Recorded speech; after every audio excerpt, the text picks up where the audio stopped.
करत आहे आणि कांदा परतून घ्यायचा। हा चावेचा पार मी शिजून आणि पिळून घेतलेला आहे। आता याच्यामध्ये आपण हळद पावडर, कांदा परतून घेतलेला आहे। कांदा परतून घ्यायचा चांगला लाल होईस तोपर्यंत आणि मग नंतर लाल तिखट, गरम मसाला, लाल पावडर, जिरा मोहरी टाकायची थोडी। ते चांगलं परतून घ्यायचं। त्याला छान असा खमंग सुटेपर्यंत परतून घ्यायचं आणि मग छान अशी भाजी तयार होते।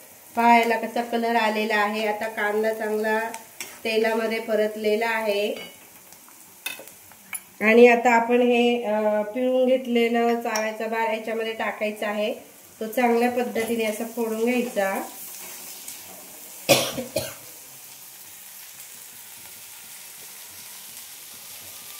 आणि छानपैकी असं पिळून घेतलेला आहे। शिजून आणि पिळून घ्यायचा। त्याला थोडा चिकटपणा असतो पण हाडांसाठी हा चाव्याचा बार चांगला असतो। पूर्वी लोक चाव्याचा बार म्हणजे जे आपण चावा भाजी करतो ना त्या वेलाला पुढे काय बार येतो आणि मग नंतर तो आणायचा आणि छान अशी भाजी बनवायची। आता छान अशी फोडणी झालेली आहे आणि चवीनुसार आपलं मीठ टाकायचं आणि छान अशी भाजी तयार झालेली आहे। पहा तुम्ही, ही भाजी आपण बाजरीच्या भाकरी बरोबर, चपाती बरोबर किंवा ज्वारीच्या कोणत्याही भाकरी बरोबर खाऊ शकतो आणि हाडांसाठी चांगला असल्याला चिकटपणा असल्यामुळे पूर्वी जे लोक होती तेव्हा काय अशा भाज्या वगैरे जास्त नसायच्या, मग हे रानभाजी म्हणून या चाव्याचा बार खायचे।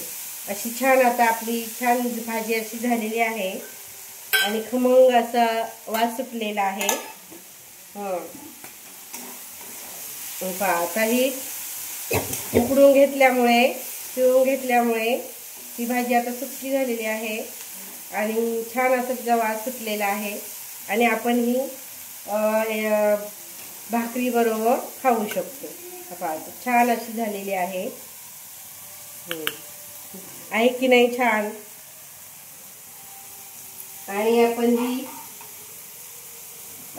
मी आता ही बाजरीची भाकरी केली आहे। बाजरीच्या भाकरी बरोबर तुम्ही सर्व करू शकता।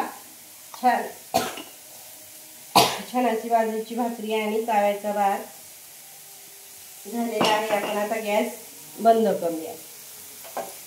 तर मित्रांनो, हे आहे फोपसंडी येथील निसर्ग रम्य फोपसंडी येथील रानभाजी, चाव्याच्या बारची भाजी आणि ही आता कशी खमंग खुसखुशीत झालेली आहे। आणि मी यश घोडे फोपसंडीकर आमच्या अर्धांगीने ही भाजी बनवलेली आहे आणि मी आता आवडीने खाणार आहे। तर ही अशी ही आयुर्वेदिक रानभाजी हाडांच्या आयुर्वेदिक उपचार आहे आणि वेगवेगळे सांधेदुखीचे जे आजार असतात त्यावरही असते, कारण या भाजीमध्ये चिकटपणा असतो आणि हा चिकटपणा सांध्यांना जुळून घेतो आणि अशी ही दरवर्षी नियमितप्रमाणे खाल्ली जाणारी रानभाजी आहे आणि वर्षातून एकदा तरी खावी। आणि मी गावाकडून हा रानमेवा घेऊन येत असतो आणि ही भाजी खात असतो। तर अशी ही सुंदर भाजी आणि आता मी टेस्ट करून पाहणार आहे। पहा हा हा हा काय भाजी आहे आणि अशी ही कुरकुरीत भाजी, अशी ही आहा मस्त छान चव आलेली आहे। तुम्ही एकदा खाऊन बघा। अशा अनेक भाज्यांचे कशी झाली भाजी, खूप सुंदर भाजी झालेली आहे आणि अशा भाज्यांचे व्हिडिओ पाहण्यासाठी यश घोडे फोपसंडीकर या यूट्यूब चॅनलला लाईक सबस्क्राईब करा। मन तृप्त झालं।